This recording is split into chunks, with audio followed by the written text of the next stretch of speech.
आज की इस वीडियो में मैं आपको बताने वाला हूं कि आप अपने एयर कंडीशनर के रिमोट को लॉक और अनलॉक किस तरह कर सकते हैं। नीचे की तरफ आपको एक बारीक सा बटन मिल जाता है जो कि बहुत ही बारीक सा होता है। आप किसी पेन की मदद से उसको दबाकर लॉक और अनलॉक कर सकते हैं।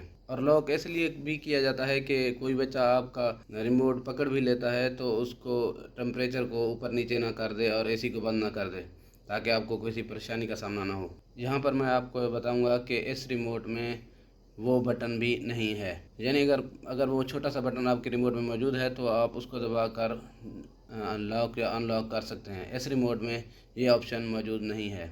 यहाँ पर मैं आपको बताऊंगा कि आप ग्री के इस रिमोट को किस तरह लॉक और अनलॉक कर सकते हैं, वो भी दो बटन दबाने से। ये जो सामने आपको प्लस और माइनस के दो बटन नज़र आ रहे हैं, इन दोनों को एक साथ दबाने से रिमोट लॉक हो जाएगा और दूसरी दफ़ा दबाने से रिमोट अनलॉक हो जाएगा।